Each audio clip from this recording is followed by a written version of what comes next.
Hey guys, so it's Thursday on Transtastic. I'm your Thursday guy. This week we're talking about safe sex. I've been a little MIA, MIA, what? A couple weeks. I quit my job and I got a new job, and I start my new job this Saturday, and my last 3 weeks at my current job have literally been nuts. So there hasn't been a lot of time for me to have to myself, so I apologize. So when I think of safe sex, I just automatically think condoms. I mean, that's like, I just think safe sex, condoms. Which is so heteronormative of me.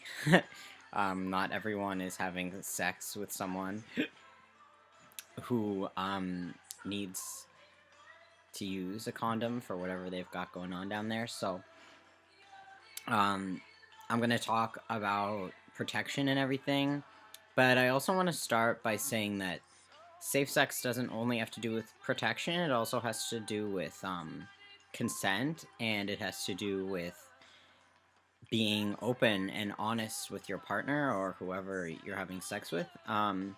Consent, pretty basic. You know, safe sex is consensual sex, so you always want to just be aware that, you know, like Emery said, yes doesn't always mean yes, and you just want to be respectful and considerate of the other person and their needs. So that is also a part of safe sex. The other part that I want to talk about is being open and honest. That's obviously really important. If you know, have an STD or something along those lines, or you think you might have one, or you may have come in contact with someone who does have one, you want to be open and honest with your partner about that. Not having sex is more important than having sex and risking giving someone an STD. I know that in the moment it can be really hard to be honest because you might be afraid of their reactions, or might be afraid that you're not gonna have sex after you're honest with the person. But it really is important to be as honest and as open as possible with someone that you're going to be intimate with. So that includes, you know, STDs and things like that. It also includes sexual history, and it also has to do a lot with being trans, because, you know, if you're having sex or you're going to be intimate with someone who might not be familiar with trans people and their anatomy, you might want to kind of, you know, sit down and talk to them about, you know, what you're comfortable with and what you're not comfortable with, most important, and where your boundaries are, because I do find that when it comes to sex, trans people have, generally, they have more boundaries than cis people, so that's also really important to be aware of someone's boundaries if you are having sex with someone who's trans. So protection.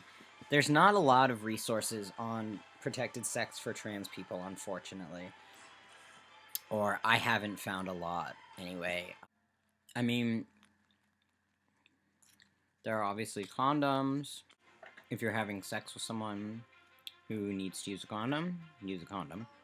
There are also dental dams. What else? Gloves. I mean, that's really all I know as far as protection goes. I mean, it's unfortunate that there's not as much promotion about safe sex as maybe there should be. I know that at my college we had a health rep for every house on campus, and it was their job to provide information and things like that on how to get information about safe sex. There's a lot of information out there if you know where to look, and I think that's really important, and I think that it should be more accessible. And, like Chris was saying, sometimes sex is not talked about as much as it should be, and I agree with that. I think that a lot of people feel awkward talking about sex and talking about body parts and things like that, but I think that, like Chris said, it's natural, it's a human desire, and, it happens to everyone, so, let's, put our embarrassment aside and try to talk openly and have a dialogue with our partners about it, and I think that's really important, so that goes back to being open and honest. Just made a mess. Cute. So, anyway, that's my chit-chat about safe sex. I don't remember what we're talking about next week. I'll have to look into that. Thanks for watching, guys. If you have any questions or whatever, feel free to message me. And subscribe to my personal channel. And everything like that. Alright, see you next Thursday.